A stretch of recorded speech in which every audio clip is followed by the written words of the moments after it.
Hoje não tem sorrisinho na abertura porque o assunto é muito sério, é sério pra caralho. O Brasil tem mais ou menos 3.300 salas de cinema no país todo e Vingadores Ultimato, nova estreia bombástica da Marvel, um filme muito aguardado, o encerramento de 11 anos de um ciclo maravilhoso, está em simplesmente 2.700 salas.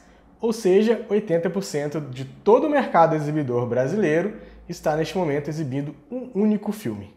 Vingadores.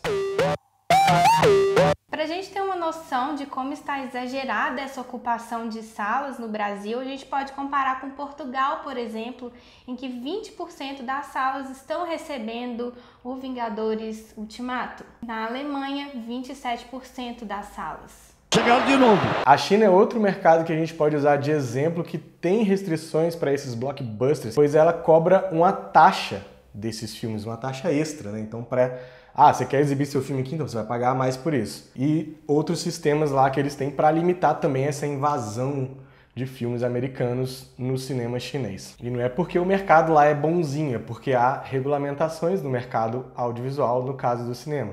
Aqui no Brasil já houve uma tentativa de fazer isso, nunca foi levado muito a sério, mas houve uma tentativa da Ancine de limitar o mercado exibidor a ocupar no máximo 30% de suas salas com apenas um filme. Isso nunca foi levado muito a sério, mas agora caiu por terra de vez porque eles simplesmente resolveram acabar com essa limitação. Oxe, fuleiragem.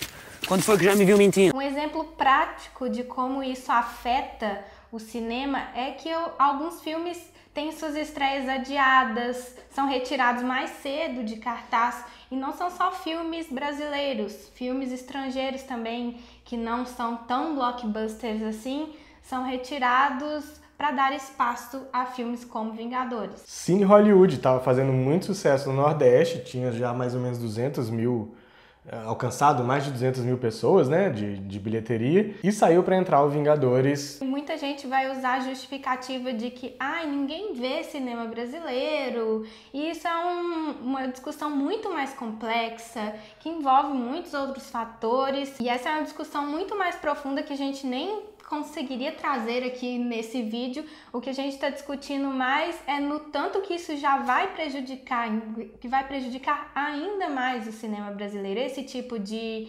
ação do mercado, esse tipo de ação no cinema. Isso de forma alguma é novo. Em 2011, Jogos Vorazes também tinha levantado essa questão sobre ocupação predatória de salas de cinema com um único filme, né? Foi inclusive a partir dali que eles começaram a discutir cota de tela, a limitação que a Ancine propôs, enfim, alguma saída para tentar, pelo menos, tentar equilibrar um pouco essa balança, né? De lançamentos nacionais, lançamentos estrangeiros, lançamentos blockbusters e os independentes. We all have one enemy. He corrupts everyone and everything.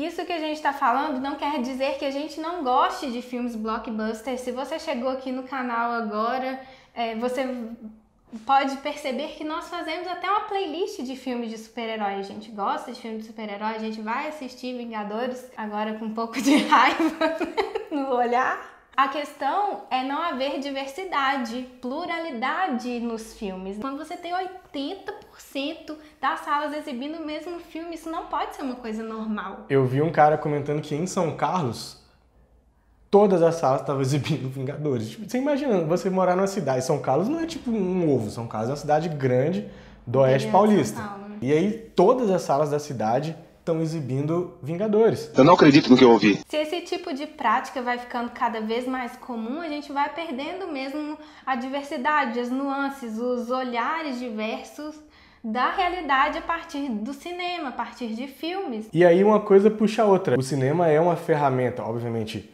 de arte, né, uma manifestação artística, mas que diz muito sobre as culturas de cada país, sobre as culturas de cada... e dentro dos países, de cada polo de criação, de cada setor de criação, enfim, se você for no Brasil, no Amazonas, os caras fazem um tipo de cinema. Em Minas Gerais eles fazem um outro tipo de cinema, no Sul faz outro. E dentro dos próprios estados tem vários cinemas. Então, ele é muito importante para essa criação de uma identidade, não no sentido de que vai unificar um tipo único de fazer filmes, mas de valorizar as culturas que estão em jogo nos vários países do mundo. A França é um país que valoriza demais a sua cultura cinematográfica. Ela faz festivais mundo afora para exibir os filmes franceses. Esse ano mesmo teve aquele festival, acho que, né, não foi nem a primeira edição, que era gratuito. Você entrava na internet, se cadastrava e assistia filmes franceses na sua casa.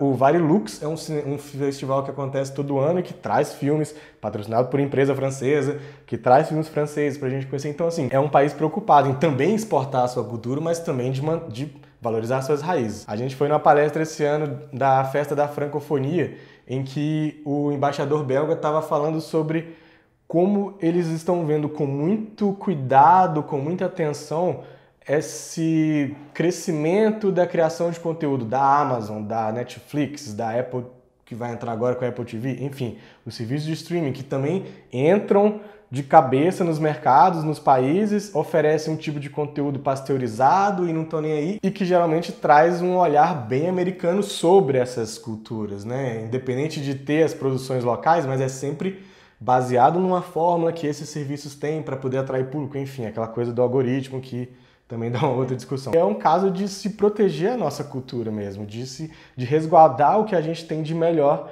na produção audiovisual, na produção cinematográfica. E não são só nos temas, nos roteiros, nas histórias, até em formato, né? Se a gente for pensar em pasteurizar um tipo de formato, um tipo de fazer cinema, isso é bem problemático se a gente for pensar, ainda mais se a gente for pensar a longo prazo, né? Isso está diretamente ligado com o fato de que muitas pessoas falam: ah, mas cinema nacional é uma porcaria. Não é uma porcaria, é um cinema totalmente diferente. Os brasileiros fazem um cinema diferente mesmo. E tem cinema brasileiro feito baseado em gêneros, baseado em formas que também funcionam muito bem. Isso não quer dizer que tá tudo errado e esse jeito é ruim e esse jeito não dá para fazer. Não é isso. A discussão não é essa. É simplesmente que a gente tenha a possibilidade de que esses olhares, tanto dos cineastas quanto do público, sejam possíveis. E do jeito que tá, não tá sendo possível. A gente tem 80% das salas ocupadas com um único filme, então você tá vendo um único padrão de se fazer e de se entender o cinema. Muitas vezes o cinema brasileiro é mais valorizado fora. Existem casos de filmes que aqui foram grandes, passaram assim pelas salas de cinema, quase não foram assistidos. Ficou uma semana, duas, né? E fora são super valorizados. A gente viu aí 4 filmes sendo indicados em Cannes e tem 4 filmes de brasileiros indicados. Na competição principal tem Bacurau, novo filme do Kleber Mendonça Filho, e O Traidor, que é uma produção em parceria, né? Uma coprodução em Brasil e Itália, do Marco Bellocchio, O Traidor. Além disso, tem a Alice Furtado na quinzena dos realizadores, com o filme Sem Seu Sangue, que é o longa de estreia dela, e tem também o filme do Karim Ainuz na mostra Um Certo Olhar, o A Vida Invisível.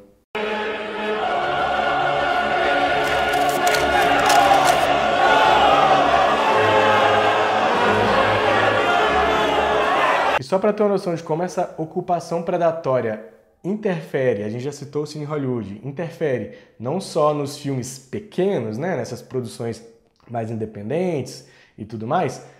A distribuidora do De Pernas pro Ar, o novo filme da Ingrid Guimarães, que é um sucesso de bilheteria também, falou a mesma coisa. Ela disse algo na linha de que a cada 15 dias vem um Capitã Marvel ou um Vingadores para comer o nosso fígado. Isso porque é o De Pernas pro Ar, que é a maior bilheteria do cinema nacional já no ano, então é um caso de sucesso, ele tá um filme realmente arrecadando bastante grana, o que é muito bom, tá atraindo gente pro cinema, então não é só esses cineastas independentes ou essa galera que o pessoal acha que vive de lei de incentivo e mamando na teta do governo, enfim, começa a misturar esse monte de coisa, né, para gerar esse monte de frase lugar comum para tentar explicar por que o cinema nacional é ruim, na opinião dessas pessoas. Hello, how are you? Como se já não desse para piorar, né, a situação, a Petrobras retirou incentivos de vários festivais de cinema, como o Anima Mundi,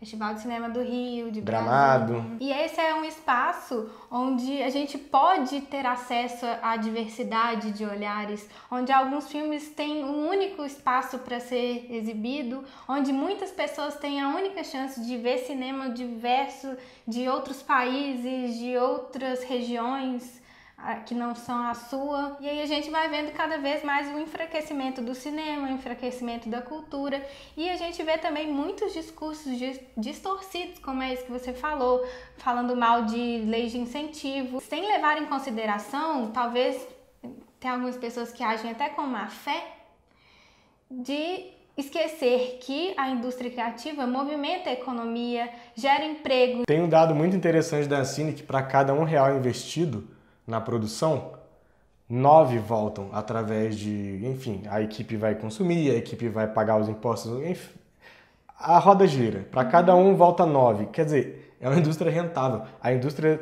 audiovisual brasileira ela é do tamanho da indústria de remédios, quase, da indústria farmacêutica. Então, assim, é uma indústria potente e considerável, né? Ela tem uma relevância muito importante.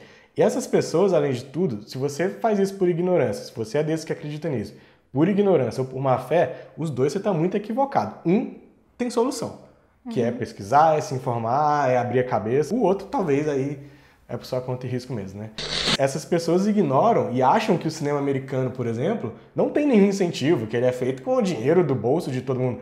O que é uma balela sem fim. Não sei se elas não veem os créditos dos filmes até o final, mas geralmente lá aparecem os apoios que recebeu. Seja de governo de estado, seja de país. Vários filmes americanos são filmados em outros países, porque esses países oferecem incentivos, seja fiscal, seja, enfim, ajudando de fato na produção, investindo grana de verdade, né, com algum fundo de cultura, o que seja. Não é só o cinema brasileiro que é feito com incentivo, não. É porque a diferença é que aparece logo na cara, aí parece que a gente, né, precisa do Estado e tudo mais. Todo mundo precisa. Yeah, baby. Se a gente for parar para pensar, realmente é muito perigoso investir no cinema, investir em cultura, em educação. Tem gente que acha isso terrível, acha perigoso porque as pessoas vão ficar muito críticas e vão querer mudar as suas realidades. Isso não é uma coisa aceitável para muitas pessoas, né?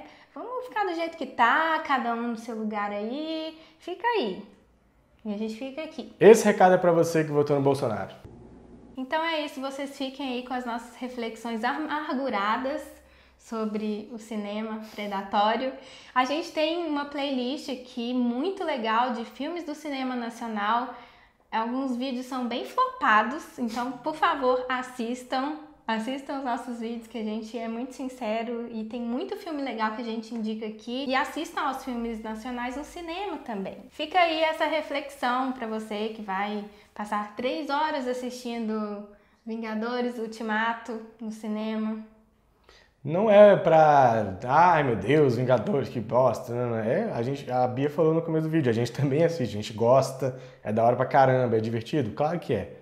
Mas eles precisam aprender a conviver mais, né? E não simplesmente chegar com o trator passando por cima de todo mundo. E a gente pode também ter uma diversidade de olhar. Assiste um Los Silêncios. E vamos indo, valorizando as duas faces do cinema. Ou 3, ou 4, 5, não sei. Por falar em Los Silêncios, tá no cinema ainda, vale a pena pra caramba assistir. Ainda? Tem crítica no canal. Semana que vem vai estrear um filme que eu tô com expectativa muito alta, que é o novo da Gabriela Amaral. A Sombra do Pai, ela fez o Animal Cordial, que é sensacional. Inclusive é um cinema de gênero nacional, né? Slasher e tal. Muito terror. bom esse filme. Muito bom. E para encerrar as indicações, tem 2 filmes daqui de BH que estão na Netflix, que também vale a pena. O Temporada estreou lá semana passada. Maravilhoso! Junto com o Elon Não Acredita na Morte. 2 filmes daqui de Belo Horizonte. Um, mais especificamente, é de Contagem, né? O André Novaes é de Contagem. O filme se passa lá, é muito bacana. E tá na Netflix. Vamos falar de temporada aqui? Vamos fazer crítica. Meio atrasados, mas... Mas tá na Netflix, né? Então é isso. Valorize o cinema nacional. Como a gente sempre fala, já virou até um bordão. E vá ao Tchau. cinema assistir. Não odeie a gente.